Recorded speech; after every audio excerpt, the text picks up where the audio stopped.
Well, welcome everyone. Welcome to our first Zoom Caregiver Conference. This is Toula Wooten with Toula's Tips for Caregivers. And I got to tell you, we are really excited about the fact, one, that we were able to figure out how to do this on Zoom. This is new to all of us, and I know it's new to a lot of you as well. So bear with us. If we have any technical difficulties, we'll figure them out. But mostly, we're really happy to be here to help caregivers during this stressful time. Caregiving can be, and usually is, pretty stressful most of the time. It has its own set of unique stressors. And now we've added COVID-19 into the mix, and that's definitely added some new challenges for caregivers. So our goal today is to be with you, to give you some resources, encouragement, hope. Hope is a lot what we're going to focus on, especially at the end. So stay with us. I want to give you a few little technical information bites before we get started. I'm going to start off like I am, talking just a little bit about this pandemic and how it's changed all of our lives. I have 5 wonderful panelists with me today who are going to specifically hone in on an area that they are experts in. And I'm really pleased to have the panelists I have today. Thank you all for being a part of this. With me today, I have Andrea Spencer, who's the VP of Communications at Eldersource. Kathy Murphy, who's the owner and president of Comfort Keepers Jacks, and a little bit further into St. Augustine at Palm Coast, I understand. Mike Sappy, who's the owner and president of Silverlink Consulting. Cindy Flowers, who's a certified geriatric care manager and aging life professional. And I also have Dr. Christine Caulfield, who's the CEO and Executive Vice President of Lutheran Services Florida for the whole state of Florida. We have a lot of people with us today who worked in the aging field for a long, long time. We're all passionate about the field, and we're all very, very passionate about caregivers and what they go through. As we're all speaking, and this will be about a 90-minute presentation, you should see on the bottom of your screen little boxes that say either Q&A or chat. If you have questions during our time, please submit your questions during those little boxes, Q&A or chat. My wonderful IT department, also known as my husband, Fred Haley, will be taking those in, and at the end of the 90 minutes, we will be answering those questions. So please submit questions. All right, let's get started a little bit. For those of you who know me, you know that I've been dedicated to caregivers in our nation, really, for about the last 12 years. I've had my own radio show, Toula's Tips for Caregivers, which is now heard on podcasts. You can go to my website and hear actually about 10 years worth of radio shows, toulasTipsForCaregivers.com, and I cover every facet of caregiving that you could think of. So in America, we know that we have about 66 million caregivers, and many, many of them are caring for what we'll refer to as a senior or a frail elder. Again, it comes with its own set of challenges. And now we have COVID-19 entering into our world, which has truly changed all of our worlds, hasn't it? We have new stresses. We have things like infection control that we have to think about. We know that we need to wash our hands a bazillion times a day and for at least 20 seconds every time.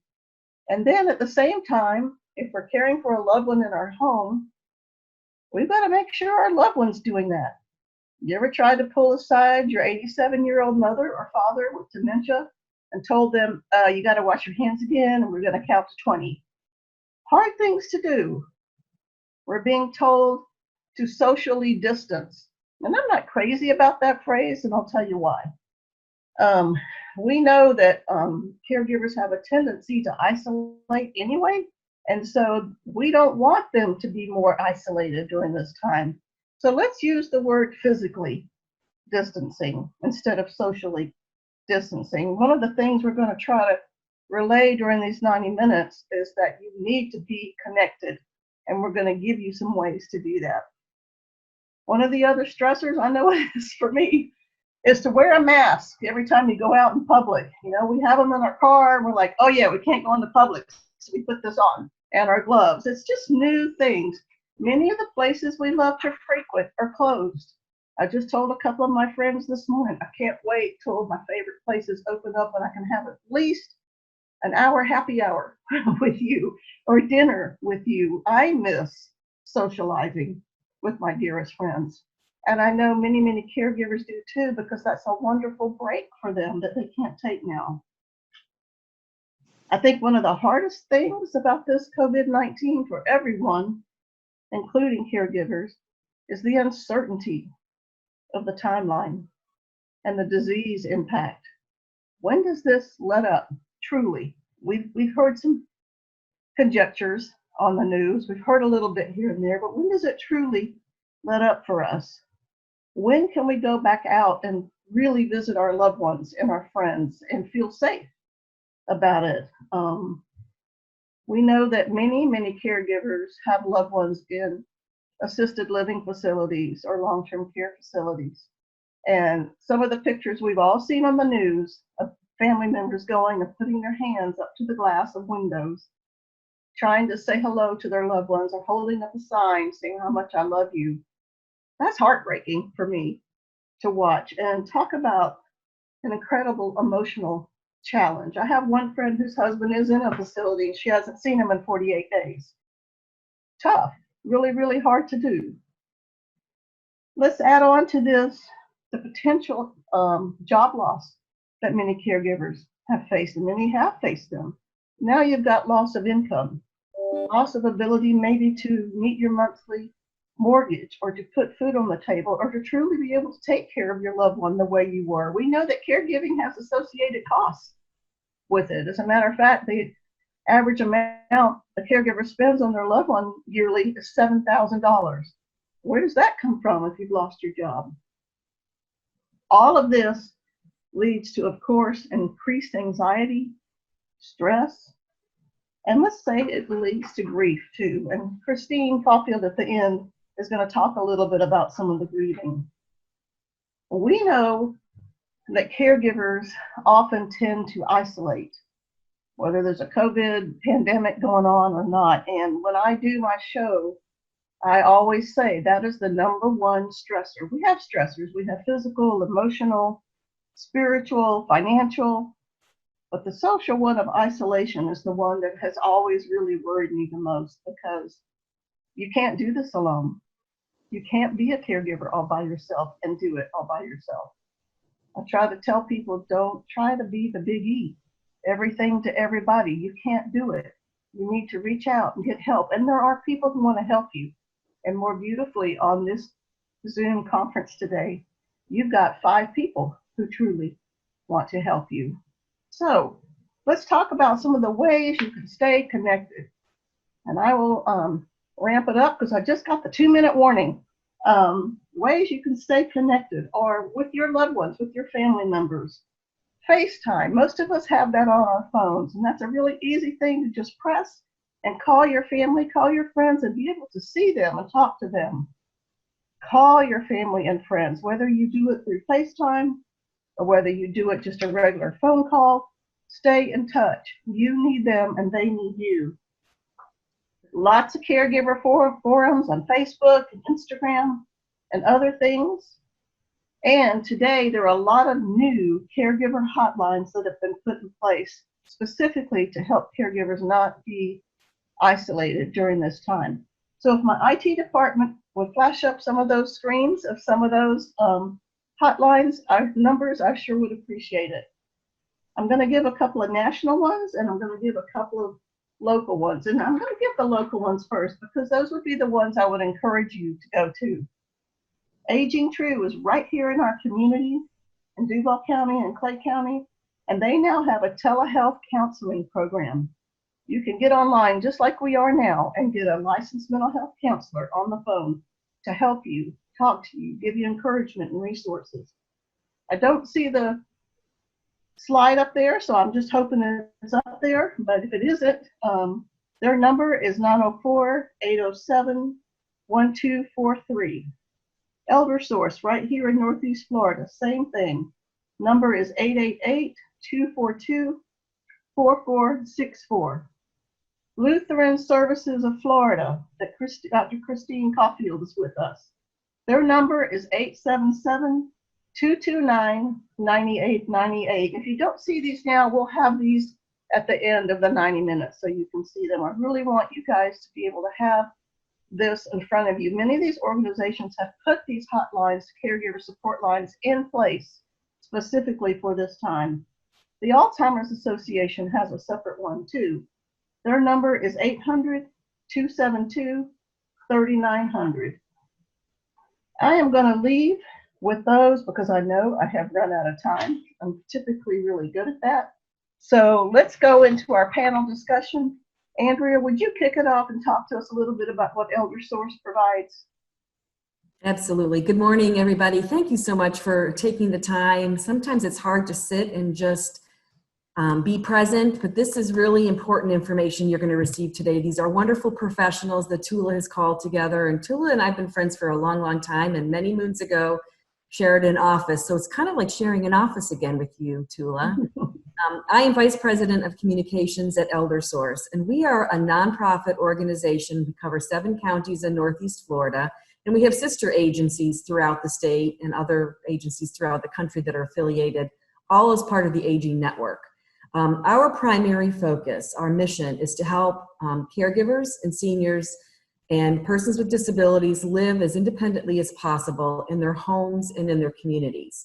And that's a really big deal. I mean, people, we all know, the last thing they want to do is give up their car keys. They don't want to leave their home. So we have resources and programs and services through our nonprofit organization that does just that.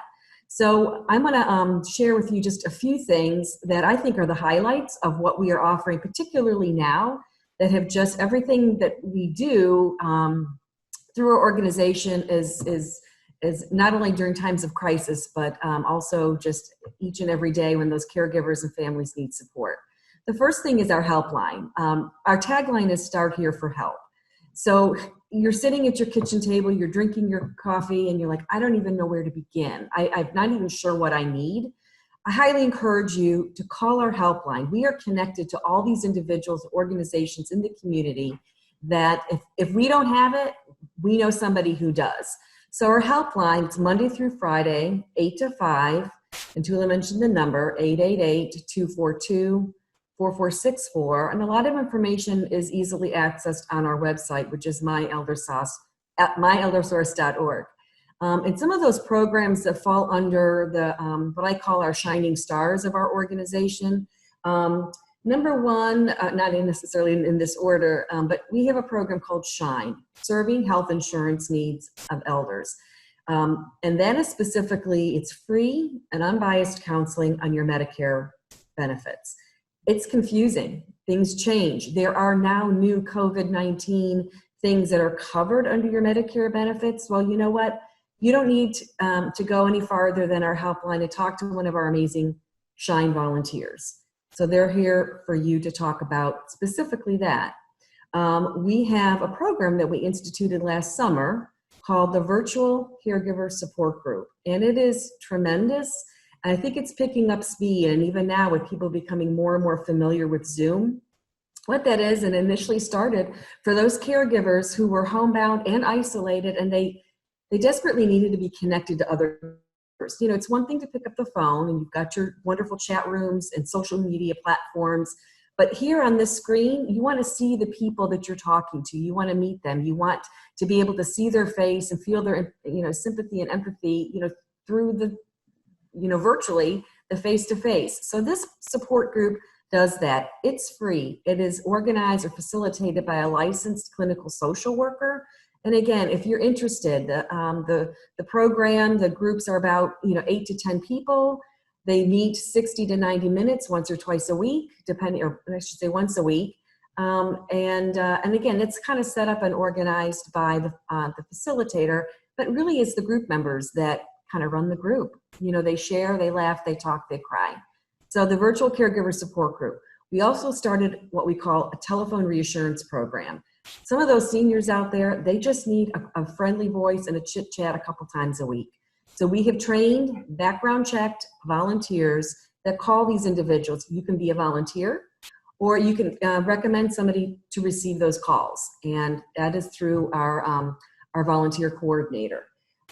We also have a great website with a lot of information, so I encourage you to go there. There's one little section in there, it's relatively new, and it's the Active Daily Living portal.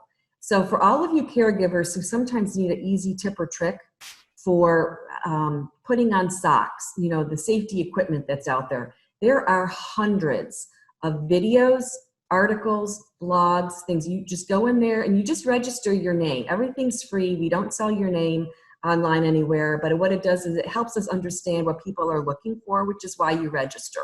So going to our website for that Active Daily Living portal is really, really important. We all work together in this environment that there's a lot of information out there, and it's very overwhelming. And we do our best at Eldersource with our staff and with our volunteers to help you be connected as much as you can to those resources. So I highly encourage you, to work with us, call us. And sometimes you don't even know what you need. And you might call one of our caller helpline and speak to one of our customer service specialists. And you might say, I'm interested in Meals on Wheels, or I'm interested in that virtual caregiver support group. So through that conversation on the phone, they may hear something else that, oh, well, did you know that there's a food pantry near you that operates and they're doing wonderful things. So it's these things that you may not even realize that you need that extra love and support and guidance, and we're definitely there for you. So I'm Andrea Spencer with Eldersource, and I will be asking and answering a lot of questions here today. So I'm just pleased to be with you and to be this, hopefully, a wonderful portal of information and support for caregivers and seniors in our community. Thank you, Andrea. Lots of info, lots of good things that Eldersource provides, which we're all really thankful for. Catherine, let's talk about home care. And you need to unmute. Unmute your mic. See, we're all learning this, everybody. No, I got carried away. I didn't want to have you hear my dog barking in the background or any other extraneous noise. So yeah. Thank you and good morning, everybody. I'd like to welcome you all to this morning's web conference as well. First of all, I can't say enough great things about Eldersource. Andrea just speaking about that. I mean, we frequently send our clients to them because we don't have the answers, and we know that's such a great community resource. So please take advantage of all that. And Toula, thank you for putting together this opportunity and hoping that we can all share a bit of knowledge from our areas of expertise so that you are all empowered with a little bit more knowledge and can go forward, because you're in a very stressful role. And like Toula's already said, the current situation that we're in now it just adds more stress to everybody. So I am Catherine Murphy. I'm the owner of Comfort Keepers, and Comfort Keepers is a licensed home health agency that provides services in the home or facilities wherever our clients live, just to help them with the activities of daily living. And Toula's asked me to speak about home care, the different types of home care that's available and the services that are provided. And then touch a little bit in terms of how does one pay for some of these services?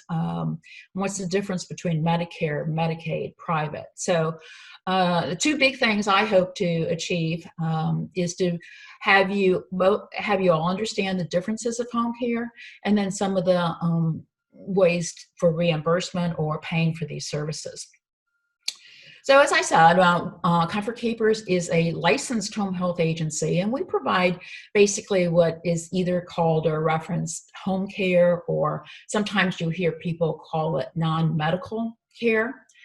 And these services that we provide are provided by our caregivers who are either home health aides or certified nursing assistants. Sometimes they're companions or sitters. Depends about the type of care that we're providing. We basically help with the activities of daily living.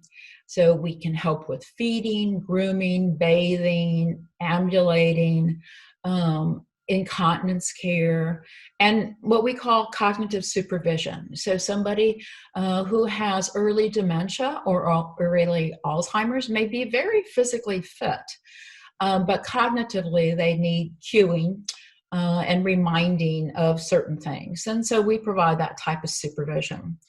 For our services, there are no doctor's orders that are needed. Simply, it's a phone call to us, and then we will come out to the homes and we'll do an assessment with all the decision makers and with the clients. And we'll come up with an agreed plan of care that's going to meet the needs of the client that we're going to be servicing.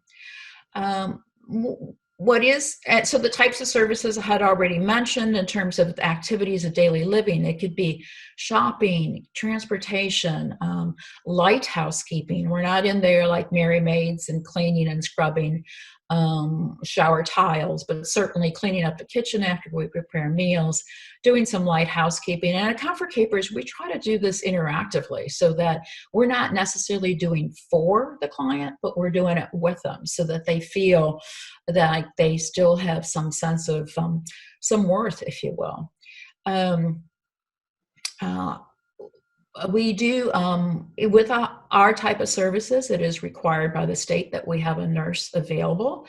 As the owner, I am a registered nurse. I'm also a certified geriatric care manager, as Cindy is. So we're able to, we actually have additional nurses as well that help guide and direct and train our caregivers.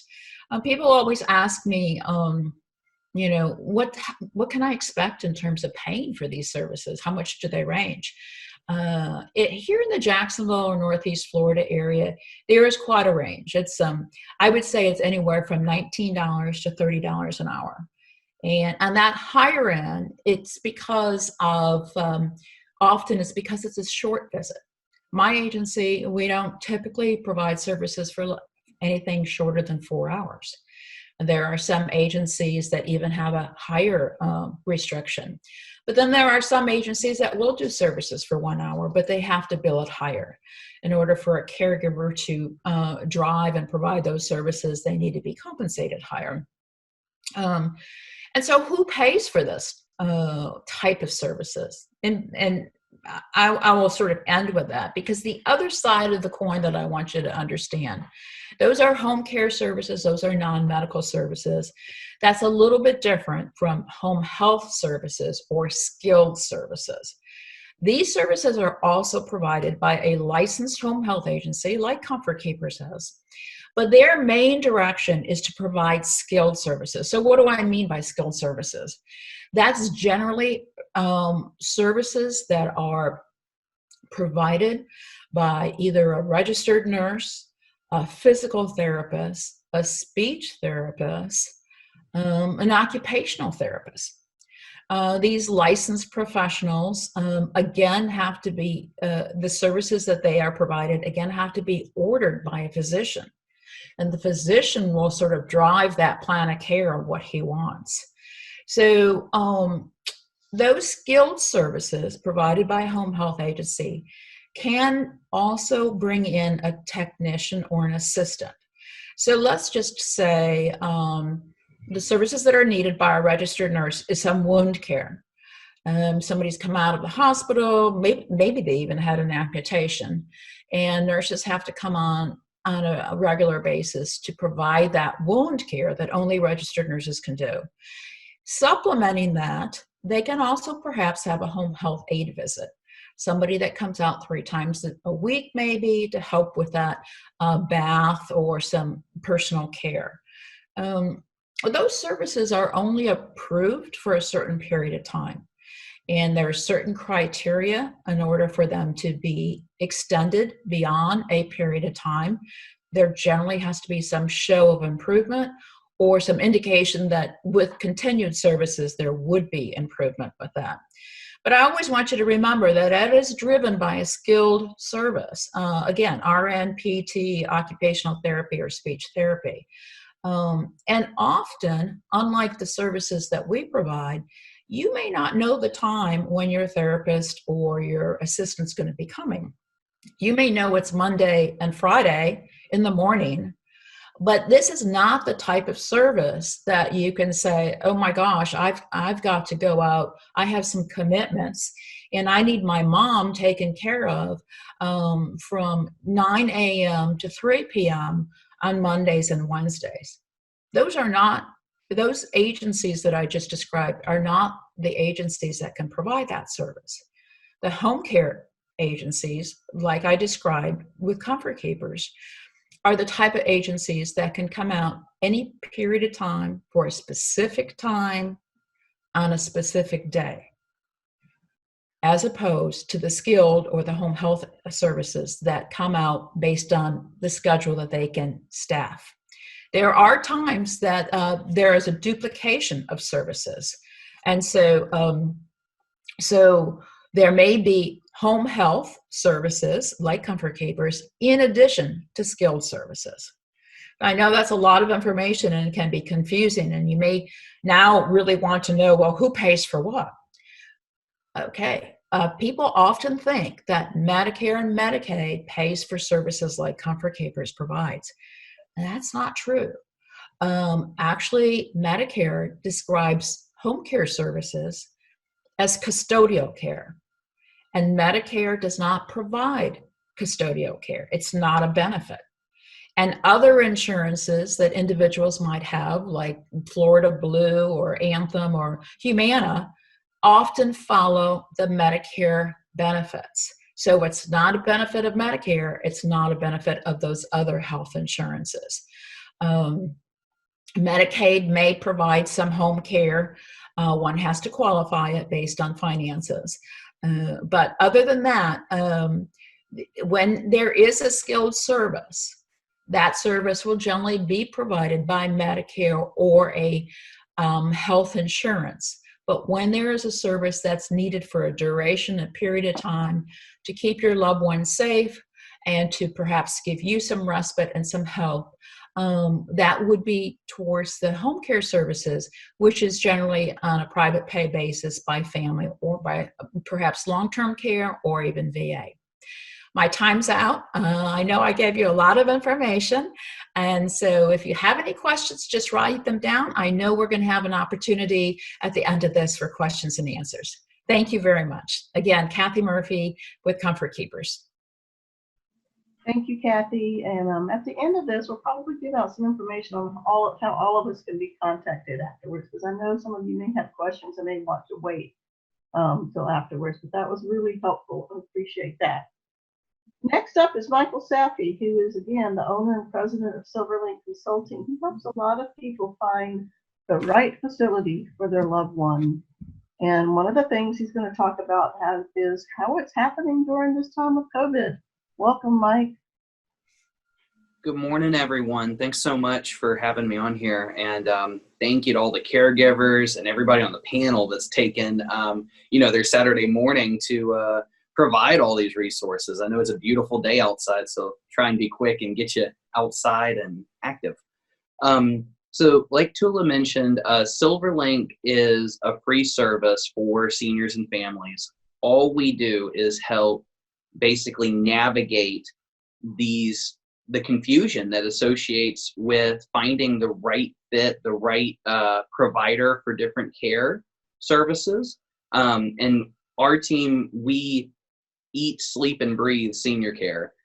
So we're always trying to get updated and get the most information possible on different programs, different things that are going on around the area, so that we can tell our clients, hey, you might want to try these different programs that will help your loved one. So again, with us being free, I always get the question, how do you make money? How do you afford this nice office that I'm sitting in? Because I was worried about my border collie making a lot of noise during this presentation. So we help, again, navigate all of those care options for you. And if you have a provider that we put you in touch with, those care providers typically pay us for connecting you and them. And that's how we are paid. That's how we keep the lights on. So a majority of what we do is help families decide whether or not it's a good fit for their loved one to go into a community. As Catherine mentioned, there's a lot of options out there in terms of what you can do at home. And we always try to exhaust those options when we can, because, personally, my family members, they've all wanted to stay at home as long as possible. And that's what we try to maintain and help with maintaining that independence. Now, sometimes for financial reasons or just because of general care reasons, it's sometimes not feasible. So when that happens, we're here to help. Of course, with COVID-19 and this pandemic that's been going on, there's been a lot of fear, a lot of news about what's happening with all these long-term care facilities. And if I were to help my loved one move into a community and transition, are they safe? We've actually done a lot of moves for clients recently. I was pleasantly surprised, and we're always happy to help. But a lot of the reasons for that was because the caregivers who, maybe this applies to some of you, some of them are out of work. We've had lots of clients and families that are furloughed right now, and they say, I'm going to try and take care of my loved one on my own, and they realize that it is quite a challenge. So we've had issues where people are just unable to take care of themselves at home, and a lot of times they're feeling safer in moving into a community, even for a short-term period, maybe a couple of months, while this virus dies down. So you've probably seen on the news that assisted livings, skilled nursings, hospitals, all of these care facilities are closed to visitors right now. Doesn't mean that they're closed for admissions. So while there is a period where you can't visit your loved one if they move in, you can still have them admitted, which again, it just comes with some stipulations for the safety of their own safety and the safety of the residents that are currently living there. So typically in assisted living, what we've been doing is we've had clients move in under sanitized precautions, using all the infectious control precautions we can handle, and going on to a 14-day quarantine period. Doesn't mean you're isolated, doesn't mean that there's no one coming in and providing care. I've gotten that question a lot recently. In fact, the residents that are moving in now are getting more one-on-one care than normal. So even though you have to be in your apartment for 14 days, just so you can shed all of that virus and make sure you can't spread it to others, the staff is still coming in, providing all of that care. In most cases, the activities directors or the activities staff is coming in and providing one-on-one care. And we've even had a lot of instances where if the halls are relatively clear, because they're sanitizing and disinfecting all of the whole facility at the end of every day, they've actually been allowing new residents to come out and enjoy the amenities of the community before they disinfect everything very well. Now, there have been some positive cases, whether it's staff or residents, at some communities. So I'm going to ask Fred to put up that link. You can go to floridahealthcovid19.gov, which is the Department of Health's website. And if you look down towards the bottom, there's a link that says long-term care facilities with positive cases. It's going to download a PDF, and you can actually look at that and see all of the skilled facilities and assisted living facilities that have had reported cases. And more importantly, you can see if it was residents or staff, and you can also see the last time it was updated. All of these communities are requiring that they update their census and whether or not they have positive cases daily. So it's definitely a good resource tool to maybe ease some of that concern about moving in. And of course, sometimes you don't have a choice. So one of the things that I also wanted to talk about is what happens if you're hospitalized, if your loved one has a fall or has a medical emergency where they go to the hospital.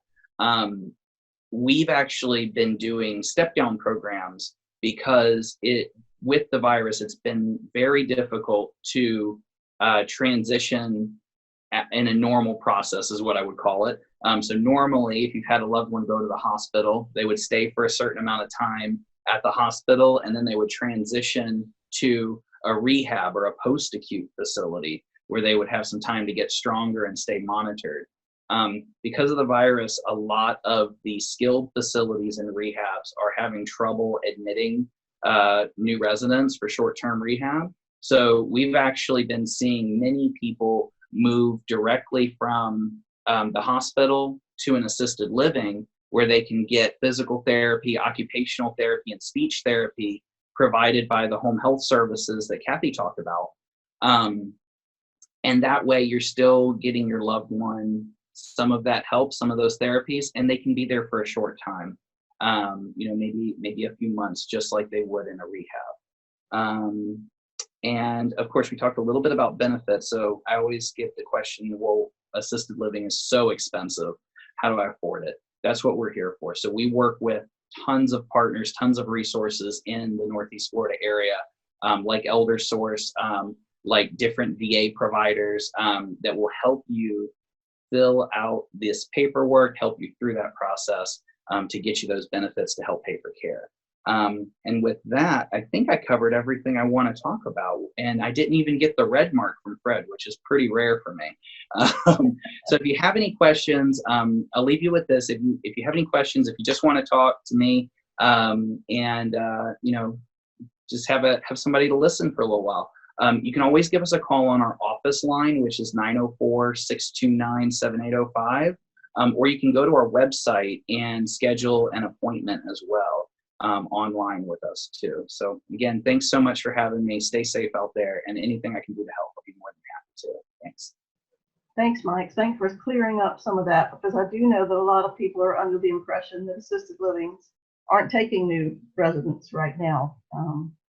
And obviously that's wrong. I know you've been real busy, so thanks for clearing up some of that. I hope the technical difficulties we have going on in the background are in the process of being restored. I think they are. Like I said, I have the best IT department out there. So let's move on to Cindy Flowers, who is a geriatric care manager, is going to talk to us a little bit about some of the great things that are going on in the state to help caregivers. Yes. Good morning, everybody. I'm Cindy Flowers, and I am the owner of Palm Aging Life Management, which is a professional geriatric care management company. We support seniors that typically don't have anybody else to assist them. Either they don't live locally or they're unable to assist them with coordinating all their healthcare needs and their residential needs. So anyway, what I want to talk today about is specifically technology related to telemedicine. With everything blowing up with COVID, it's been pushed to the forefront.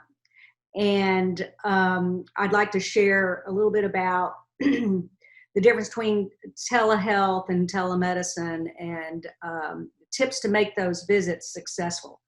As a care manager, one of my primary jobs is to escort all my clients to doctor's appointments and then communicate to the family what happened and follow up. So I've been involved in lots of telemedicine visits in the last few weeks. And so I'm going to focus on really how to make that a successful visit. So really, what's the difference between telehealth and telemedicine? Telehealth is more the broad term, refers to maybe electronic medical records or getting into a portal, or how your healthcare can be supported remotely, like monitoring your pacemaker or your blood pressure, and it's reported to your doctor's office. And telemedicine is basically a doctor's appointment over the phone or video. So let me share some tips. First of all, different doctors' offices are using different platforms. Some use Zoom, just like this. Some use a program called Teams, which is put out by Microsoft. Some are using a program called Meet, which is a Google platform. And different doctors use different ones. So when you get ready for your first meeting, when you make the appointment, make sure that you're tech ready. Ask them what kind of setup you have to have. Make sure you have a really good either smartphone or your computer. And if you plan on doing the video, that your computer has a camera. Some people, even new computers come out and you'd believe they don't have a camera and you think they do, and all of a sudden you're not on talking to anybody. So be sure you're tech ready and that you have a really good, reliable broadband or some sort of cellular connection so you can get on the internet. 2, check your insurance. Most insurance companies are now paying for telemedicine, but not all. It differs by insurance company, by the state you're in, your location. Medicare is paying for telemedicine, and specifically for the treatment of COVID and for medically necessary appointments. So that's the good news. It's taken a while to get around to telemedicine for lots of different reasons. First of all, insurance companies were slowing it down because they thought it would be in addition to in-office visits, and it would cost them more. But there was a lot of hoops to jump through as far as regulations, privacy, those sorts of things. And a lot of seniors don't have computers still or smartphones. So there was that hurdle to get over, but more and more of us are getting connected. So the next thing to get ready for the appointment is, and some of you may have already had a telemedicine visit. I know Kathy was talking the other day about hers and getting ready. Make sure you have the app and be prepared to get on the call about 10 minutes prior. They'll typically send you a text or a link. You click on it, it'll automatically download the app, but maybe not. Maybe it's something you have to do prior to the meeting. Many physicians are sending digital consent forms, HIPAA or other types of consent forms, and those have relaxed a little bit, and they've been given permission to do those verbally as well. So they just have to document that you agreed to this visit. But before the meeting, the appointment with the doctor, make sure you have your list of concerns, your symptoms, but really important to list your medications. Especially if it's a new physician or a specialist you've never been before, they don't have your list. You want to be able to share why you're on those medications and maybe what some of your allergies are. If possible, before your first visit, take your own vitals. You take your temperature, get your weight, blood pressure. If you monitor your diabetes, you want to get your glucose numbers. So anyway, when you get to the meeting, it's just like a regular meeting. If you haven't been on one, you're just talking to the doc. They're asking questions. Sometimes they've been sending out these pre-symptom checklists, so they actually review it before you even get in the meeting. Often a nurse will come on first and talk, and then you'll be on a brief pause, and then the doctor comes on. The other tip I would say is practice good security. If you have to put in a password, save that password, keep it private. And as far as the actual appointment, try to go to someplace private, into a back room where people aren't going to be walking behind you and distracting you. And it kind of goes without saying, but try to minimize your usual distractions. The dog's barking, your phone ringing, the doorbell, somebody delivering a package. You don't want to say, hold on, doc, let me go, Amazon's here, I got to go get my package. So you want to really minimize that and take the advantage of the time with the physician. And the video really helps. I mean, the phone conversations are good. I've had some very successful ones. But when you can get on the video and see your doctor and they can see you. I've seen the doctor actually ask some of my clients to get up and walk around. We had an appointment with a dentist that asked me to hold the phone, the video up to the mouth. was actually able to diagnose an abscess, and we had to make a follow-up appointment to get the tooth pulled. It was amazing. And some dermatologists are asking for maybe you to take some pictures and send them in of your skin prior to. So they're getting to be some really creative things going on with these meetings. But so my prediction is the current pandemic is really setting the stage for more telemedicine, not less. We're going to have it with our physician assistants, the ARNPs, all our specialists out there. They're actually kind of fun, and you don't have to leave your house to see your doctor. So the second thing I want to talk about is something very exciting going on in Florida. There's a project called Project Vital. That stands for Virtual Inclusion Technology for All. And this is a program with the goal to keep seniors in assisted livings and nursing homes connected with their loved ones. So the initial phase is the Alzheimer's Association, along with the State Florida Department of Elder Affairs, is going to 150 communities and giving them 2 tablets each. And these tablets are preloaded with software programs, and these programs have 3 major features. The first is to do video chats with loved ones with just a touch of a button. The second one is for the families to be able to download pictures and videos and that sort of thing. And the third feature is a personalized library of applications for cognitive stimulation, emotional stimulation, spiritual wellness. So they have these other features of programs that you can engage the seniors in, all to promote socialization and decrease isolation. The pads actually look something like this.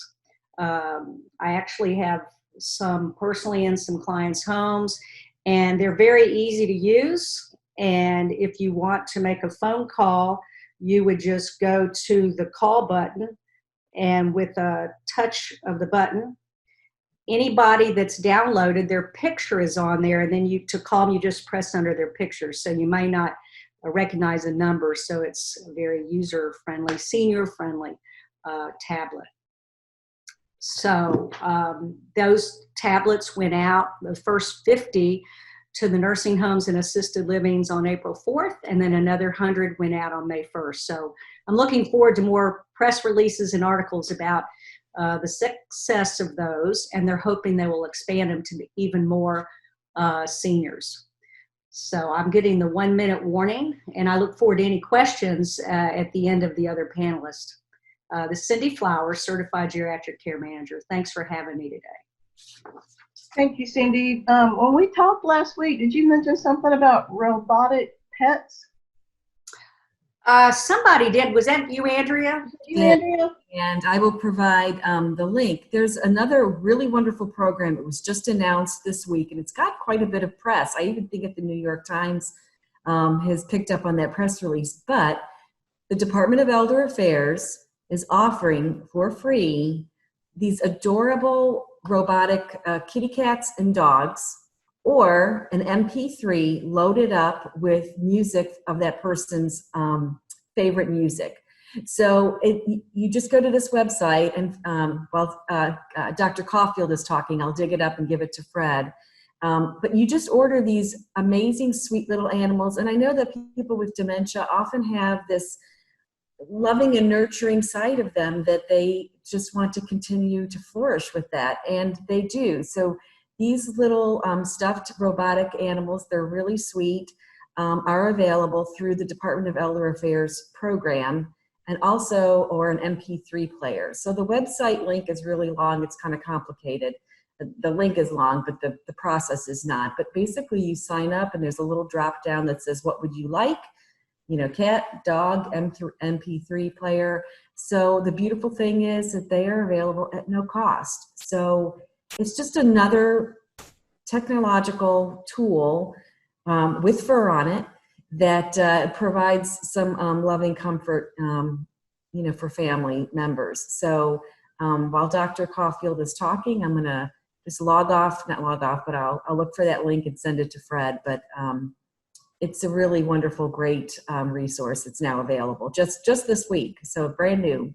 Isn't that amazing? And it's free. And we all know what comfort pets bring to us, whether they be real and barking and loud like my dog or robotic. I just think it's such a wonderful thing that they're doing, to be able to bring comfort, especially to seniors with dementia. They, like you said, they all have that nurturing, loving, I want to hold something, love something attribute to them, and this gives it to them. Before we move on to Dr. Caulfield, I just wanted to comment a little bit on what Cindy said. One is, a couple of takeaways I have is, one is, if you have a doctor or a dentist appointment, call first to make sure that they're actually there, because they might not be. You might need to be, you might be doing a telemedicine appointment. So don't just jump in your car and go. Call first, because this is the way that so many people are seeing their physicians and dentists these days. And like you said, I think this is here to stay. I think we've all learned so much through this pandemic, and we've all become more computer literate and Zoom literate and telemedicine literate. And I think there's a lot of efficiencies in it, obviously. So I think it's here to stay. So thank you for that great update. Andrea, could you just put it in the chat box? The link, put the link in the chat box. You're on mute. That I am. Okay, so I will do that in a second. Okay, thanks.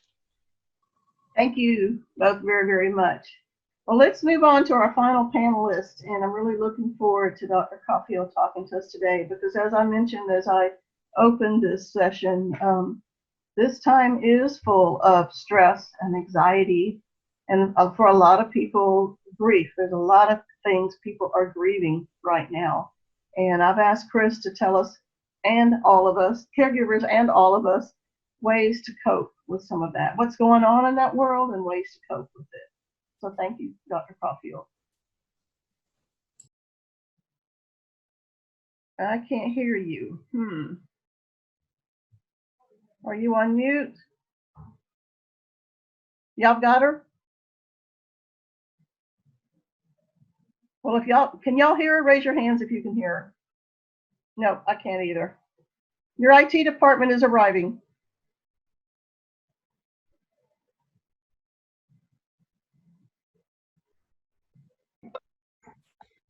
Can you hear her now? I can hear you now. Okay, All right. good. I don't know why. Okay. All right, very good. Well, thank you, Fred, and thank you, Toula. What a pleasure it is to be with everybody this morning, the esteemed panel. I've learned so much, and I hope all of you have as well. My name is Christine Caulfield, and I'm the CEO of LSF Health Systems based here in Jacksonville. And I manage a network of 58 provider organizations. Some of them you've heard about today from this panel. We span 23 counties, or a third of the state. And we have a contract with the Department of Children and Families, and we manage all of the substance abuse and mental health services for Northeast, North Central Florida. And some of our organizations are hospitals, crisis stabilization units, inpatient substance abuse residential facilities, and so on. Anything that touches mental health and substance abuse. And boy, have we really seen an influx of individuals that are really struggling with anxiety, with depression, and so on, as this pandemic has really rocked our worlds. We are creatures of habit as human beings, and we like a sense of structure, and we crave a sense of control. And we have to remind ourselves that, we need to focus on what we can control and not focus on what we can't control. For example, we can't control politics around this pandemic. We can't control who's going to get the disease and who isn't. Lots of things that we can't control, but what we can control are ways to really take care of our physical health care during this pandemic, washing our hands, social or physical distancing, and I like Toula's tip of let's not call it social distancing, let's call it physical distancing, and all the things that we've heard about over and over again in the news. But we really also need to focus on our mental health, because mental health during this pandemic, or frankly, any time in our lives, is just as important to nurture and to ensure that we're staying healthy in that arena as it is for our physical health care needs.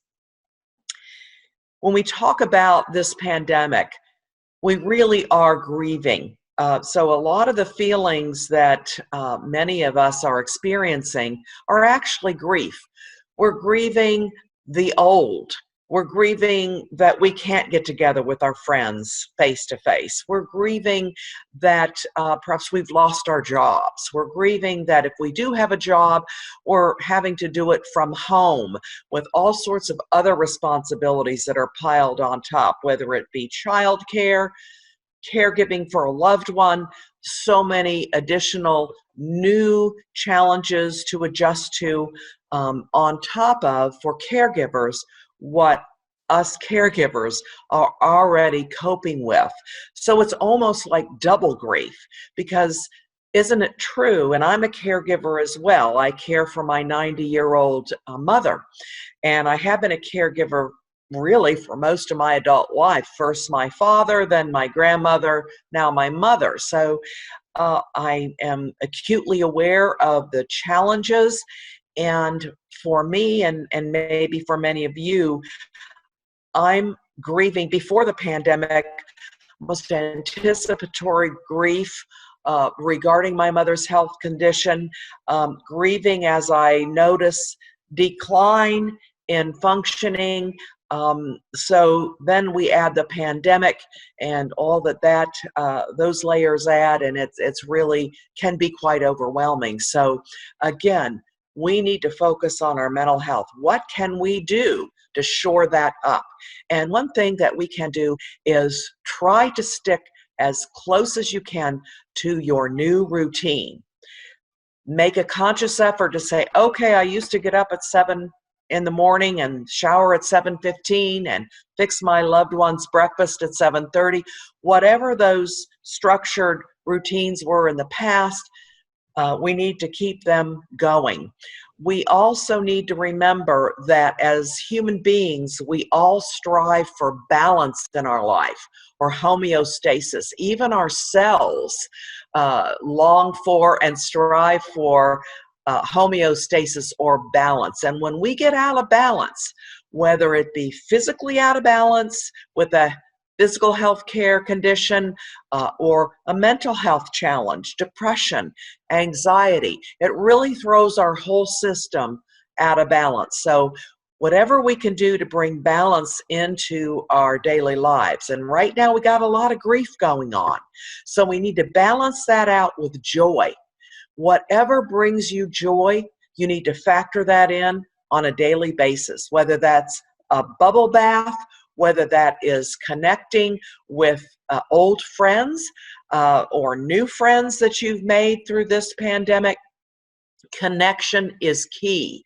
I can't stress that enough. And many of our esteemed panelists have talked about the desperate need for all of us to really ramp up our connecting to loved ones, friends, colleagues, fellow caregivers. We need that connection because no man is an island. We also need to think about ways that we can express our feelings through this. Please pick up the phone. At LSF Health Systems, we have 24/7 access to Care Line. It's 1-877-229-9098. And it's manned by our clinical division. They're licensed clinical practitioners on the other end of that phone, and they can help listen to your struggles, your frustrations, and also give you some resources in the community so that you can better equip yourself to move through this pandemic in the most mentally healthy way that you can. I found another way that's very helpful to get our feelings out is through journaling. Journal your feelings, whatever they may be. I'm feeling frustrated because this just happened, or I'm feeling very sad and found the need to cry, or I'm feeling gratitude today. I noticed a change in my loved one's behavior, whatever it is, and it doesn't have to be grammatically correct. Just get those feelings out.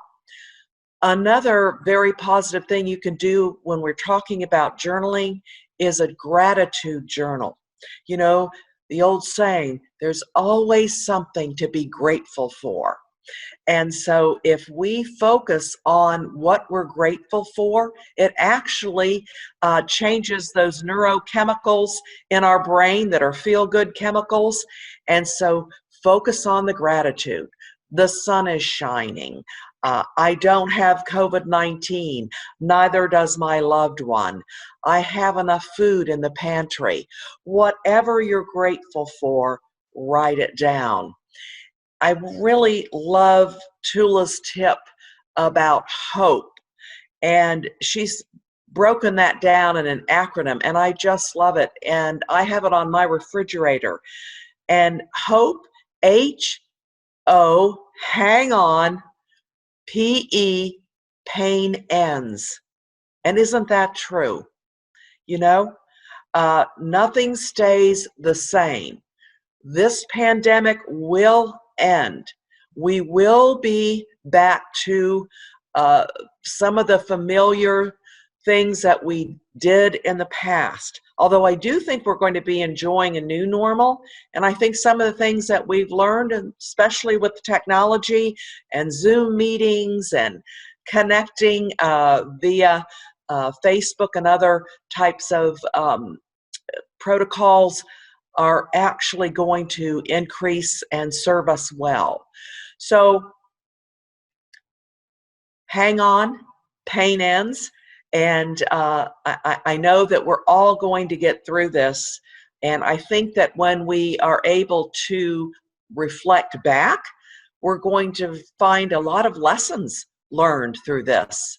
You may learn that, you know what, I never knew I had as much patience as I was able to conjure up during this pandemic.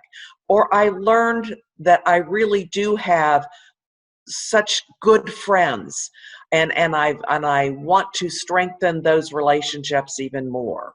Or I learned that perhaps my marriage needs a little help, and so I'm going to decide to make it stronger, and I'm going to get some additional assistance as we move through this.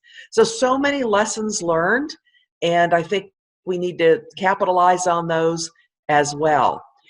I've also included an attachment, and if you don't see it on the screen, I know that Toula can send it out, and it's an anxiety workbook. And I've really recommended that to many, many people, and they have found it so very helpful to really utilize this workbook as we're all moving through this pandemic. A way to manage our anxiety, a way to have different lenses as we're moving through our days. So I encourage you to reach out. You know, it's a real sign of strength when you're realizing that you need that extra support. That's a sign of strength to reach out for help. And I encourage you to do so. We all need extra support during this very trying time. Thank you, Dr. Caulfield, especially for those words of encouragement and hope at the end, because as you just said, we all need that. And we all need that connectivity during this trying time. I want all of us as panelists and anybody who wants, as attendees, to chime in any questions, to maybe just talk about some of the things you've done to cope with the stress of this time. And I'll kick it off because I'll just be transparent here. When it all first started, I had just come back from a trip overseas, and we got back like literally February 29th, and 2 days later, it's like, okay, you can't go out of your house, you can't do this. It's like it all hit the news that we have this horrible pandemic and our lives changed. And I was watching the news probably 3 times a day, maybe more. And all that did was ramp up the anxiety that I had. We need to stay informed of what's going on, obviously, but pull back. I found that I had to pull back on that, and that really helped me, because it is an anxiety producing thing. I think the news, we all know the news can sometimes feed on negativity and sensationalism, and that's what draws in people sometime, and it was drawing me in. So I pulled back, and I do feel more peace now. Panelists, have y'all done anything since this all started to kind of decrease your sense of anxiety and increase your sense of peace overall? I'll share first. I have found myself taking more walks, more long walks with my dog, and it's really helped because you're in the house more. But just the sunshine, Right. and sitting out on the back porch more often, it's really helped. At first, I was kind of like you, Toula. I had just gotten in from out of the country, and it just hit me like a ton of bricks. Right. And but I found the increased exercise really helped. I know a lot of us are doing that. We take a good walk every day too, and I have a backyard that I enjoy. It's very private. It's got a fountain. It's got lots of pretty flowers and bird feeders. And when I can't take it anymore, I just go sit out there and look at it all and listen to the fountain, and a sense of peace comes. We all need an escape place like that, and caregivers do, whether there's a pandemic going on or not. They need, whether it's a physical place or a mental place, their own place to go and recharge their batteries, if you will. So it's even more important now. Anybody else doing anything to kind of help get through this time?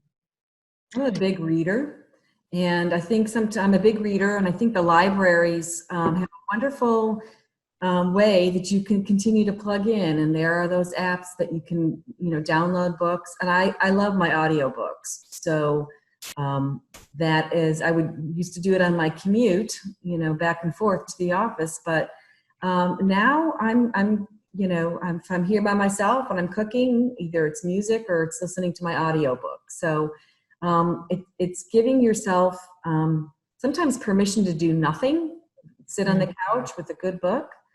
I am all about the walks and the bike rides. I love my bike, but sometimes you have to give yourself permission just sometimes to do nothing. And that's really hard for me, to do nothing.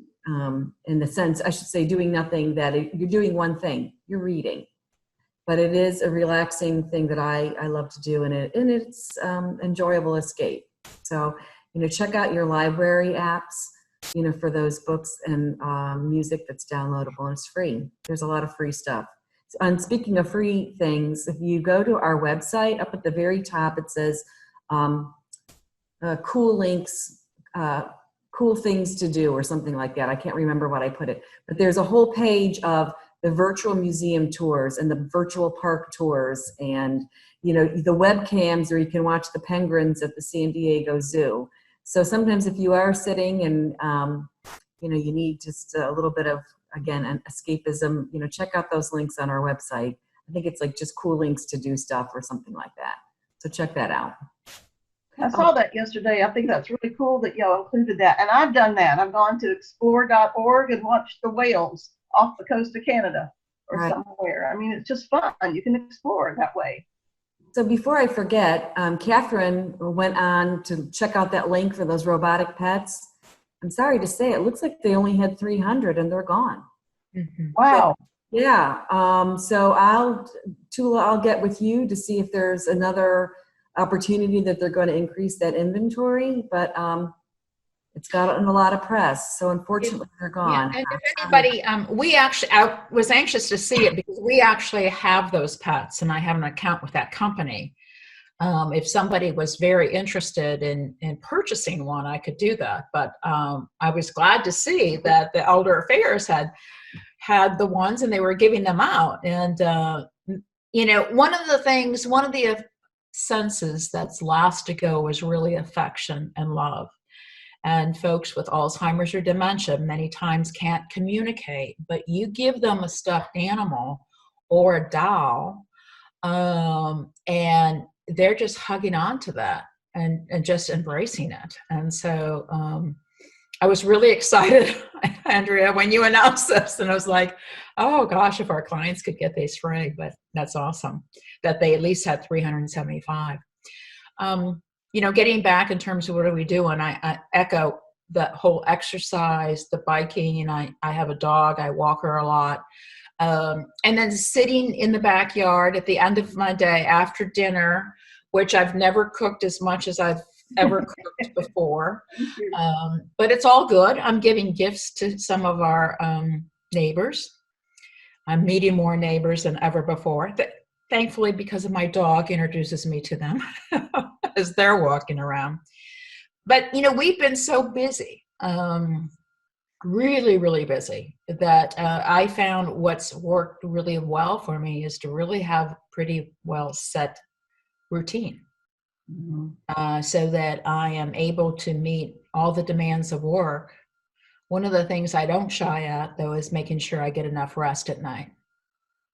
And some nights that's harder to do because my mind's racing and I go to bed with all these thoughts that I have to do. But, you know, again, like we said, really taking care of yourself and finding that outlet. Everybody has their own outlet and how they decompress and recharge their batteries. This is probably a more important time than ever to stay on top of that. There is a question for Andrea. Okay, I think you just answered it, but you want to answer it verbally. The question was, is Aging True's mental health supportive counseling of 24/7? I'm not 100% sure about that, but I am 100% sure about the Alzheimer's Association's 800 24/7 helpline. So I will, again, while we're talking amongst ourselves, I'll do a quick little search around and see what I can find. And Fred, I think you had the Alzheimer's Association number back up on higher up on your the number that you shared up there, so if I recall. I have the flyer for their mental health good service right in front of me, but it doesn't say if it's 24/7 or not. It does, again, give the phone number, which is 904-807-1243. I believe I have a listener from Aging True on this Zoom conference. If that is the case, would you let us know? Would you chime in the chat question and let us know? Or I may just text you. We have just a few more minutes here. But I don't think it is. My first remembrance of it is that it's during normal work hours. You can also mention too, Memorial Hospital's Behavioral Health Center has a 24/7 helpline as well that you can call. And I can get Fred that flyer here from Memorial Hospital. I cannot attach anything to the comments, so we'd have to send it out later. Okay.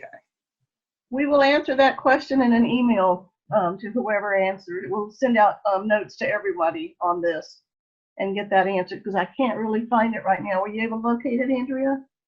The Alzheimer's Association one? No, the one with Aging True. Actually, I just called the number and I got his voicemail, so I'm assuming that it's probably not. Yeah, I think it's Monday through Friday. Is it 807-1243? Did you say? Yeah. 12? Okay. So that one is not, I believe. But and again, while we're talking, I know I have the Alzheimer's Association one, and I'll look that up in a minute. It was discussed in Toula's last podcast with Terry and Christine. Yeah. The information is in there too. I put the Alzheimer's Association comment or phone number in there. And it was a question for Cindy. How do we check with insurance companies whether they cover telemedicine? And can the doctor do that? Yeah, the doctor's office can do that. They actually should be doing that for you. If for some reason they say they won't, you just call the 1-800 number customer service and ask them about that.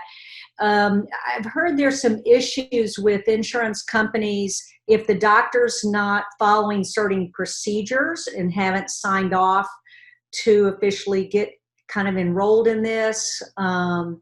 There's been a few issues, but I think most of it have been ironed out. So like the doctor has to record everybody that's in the room for the meeting. So if there's a caregiver there, they have to, there's certain guidelines for telemedicine that they have to use. But yeah, they can check that.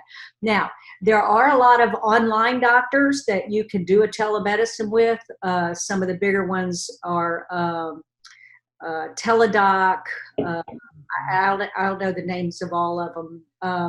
But some of those are just private pay, and they will take a credit card in advance. Some of them will say, we'll charge you if your insurance doesn't. I would definitely check insurance before you do those, because those can be pricey. Michael, can I share that comment with everybody? Yeah, sure. That's why I sent it to you. I didn't know if you wanted to summarize it a little bit, but it's got all the same information that was on the flyer. Okay, I just shared it with everybody. Perfect.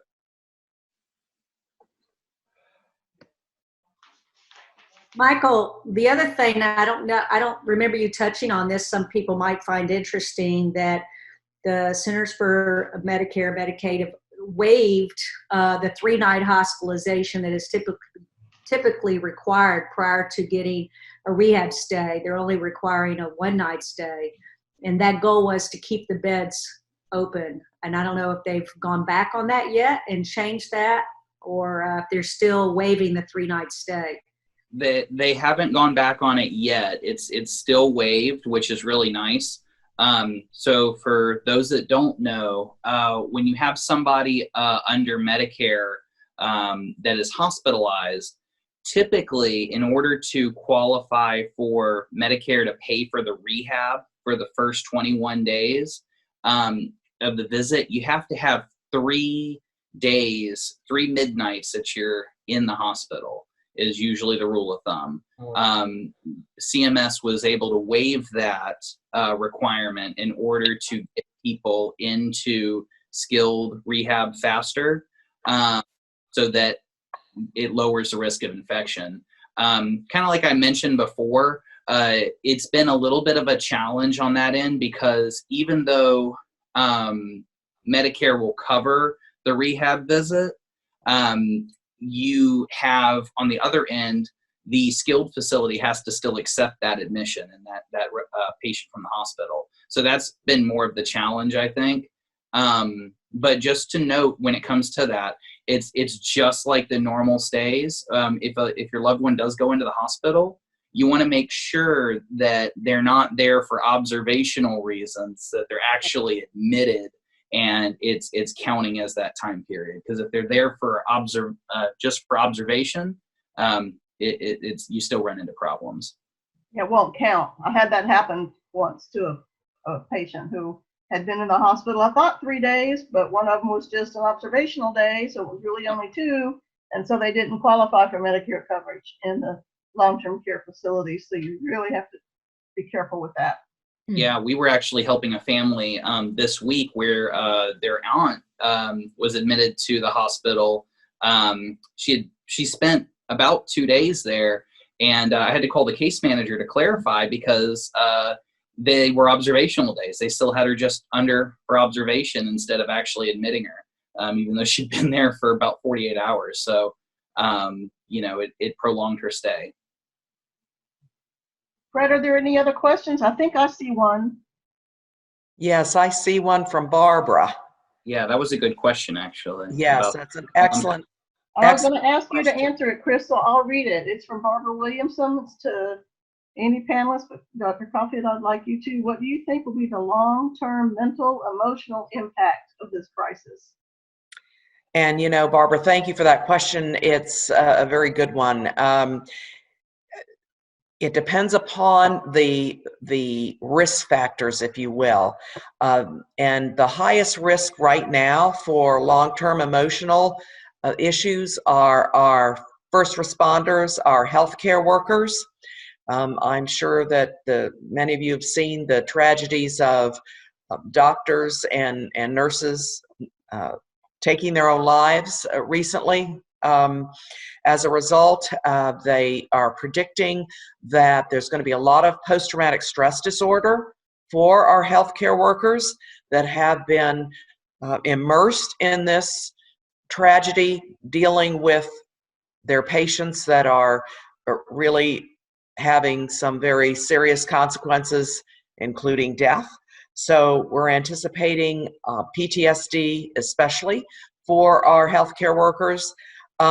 For those individuals that have had diagnoses of, let's say, depression, bipolar, anxiety disorders, other mental health challenges, they are more at risk to having more long-term symptoms and issues regarding this. We're also seeing a new wave of individuals that previously had not been diagnosed, but because of the stress and then compounded with job loss and those kinds of issues that many are facing, are entering our system of care. So I can't emphasize enough that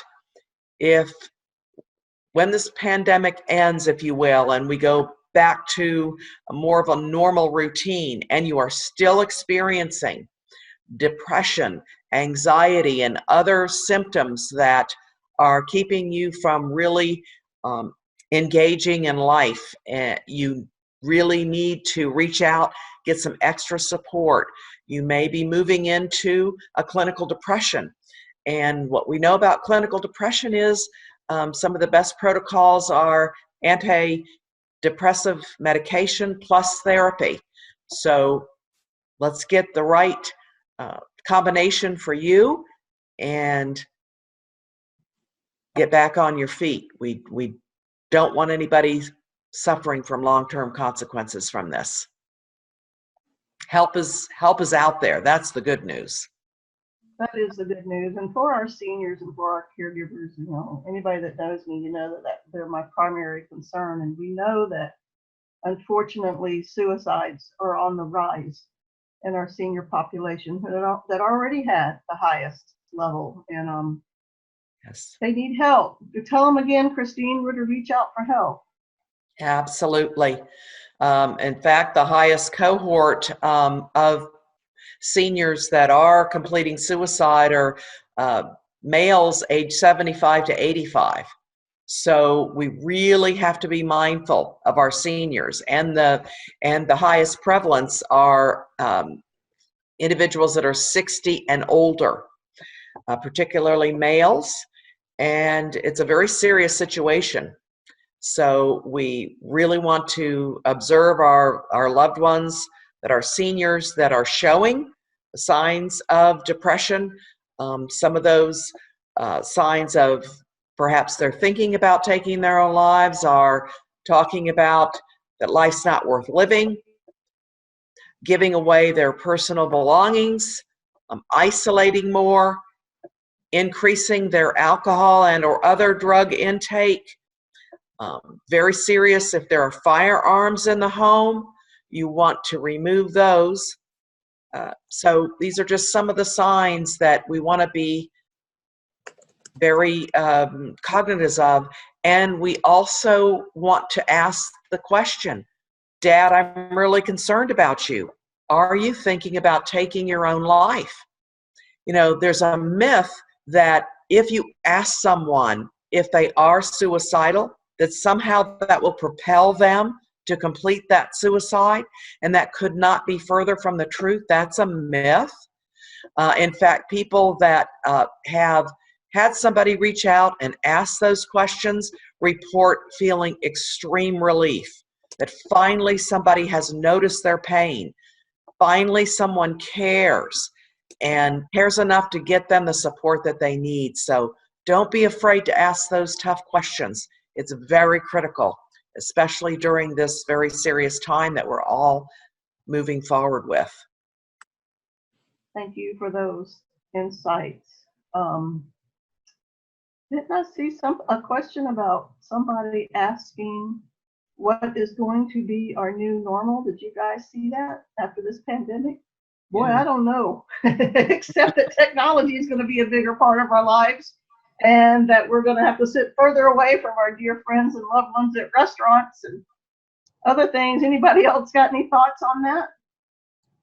I think there's a lot of silver linings. I think people, I think it was the first week that the offices began to shut down, and I was driving home, and I live out at the beach. I'm driving down Hodges. I saw more families walking together, riding bikes together. It was so startling to me that, I mean, I drive that route every day at that time. So I'm hoping that people are taking time to reassess this, not being so busy so much, you know, pulling away from the news or, you know, social media or whatever, and doing things that are truly, you know, meaningful. So I'm hoping that, you know, there's just so many things that the news focuses on that's so negative, you know, the ripple effect for the economy and, you know, job loss and all of that. And I'm hoping that there will be some more conversation about these, you know, surprising silver linings. And I think they're definitely there. I'm hoping that maybe we can start more of a conversation about that. You know, what have we learned where it's not going back to it's a new normal, and maybe even the old normal wasn't that great. And this is going to shift in a way that might provide some surprising outcomes. I agree with you. Any other thoughts? I think when it comes to at least the assisted living side and just, you know, long-term care, I think one thing that has really come to light is obviously visiting, the importance of loved ones visiting, you know, in the communities. We've seen so many families that want to visit now that, you know, previously didn't visit their mom or their dad in a community except for special occasions. So if you keep that in mind, just whether they're at home, whether they're, you know, in another state, try and visit as often as you can, because, you know, you never know when that is going to happen and how important it is to have them visit. It's so important to them, and really and truly, it's so important to you. When they do pass on, you don't want to have those regrets that I didn't see mom or dad enough. You want to have sweet memories of time together. I'm hoping one other last thing, and I know we're close, we are running out of time, but that aging issues in general have really truly bubbled up to the top and on a lot of the news reports. And I'm hoping that that continues to be part of that new normal, that you're looking at age-friendly communities, that you're looking at conversations about end of life in maybe a more productive and positive way, that all these things will take on a way for us to talk about aging in our community. And I'm pleased to say that our CEO has been invited to be at the table with the mayor's, what's it called, the reentry task force or something like that. So I don't think we would have been there maybe a year or two ago. But again, a lot of attention is focused on the needs, critical needs of the seniors, not only now, but I think that going forward that conversation is going to be had more and more. So I'm pleased about that. Absolutely. Anybody want to add anything in the last minute? Thanks, Toula. Okay, then I'll say thank you for putting first us of all together. Toula. to all 6 of you for joining me today. This has been great discussion. I've learned a lot. I hope our attendees have. Many, many thanks to my husband who supports me on the IT technical part of this. Couldn't do it without him. We're all learning the new parts of technology. And again, I think that's going to be with us to stay. And I'm going to end it on what Dr. Caulfield ended it on. Hope. There is hope. This is going to stop. The sun is going to rise tomorrow, and it'll be a new day, and we will have the end of this pandemic at some point. So hang on. Pain ends. Many blessings to all of you, and thank you for tuning in.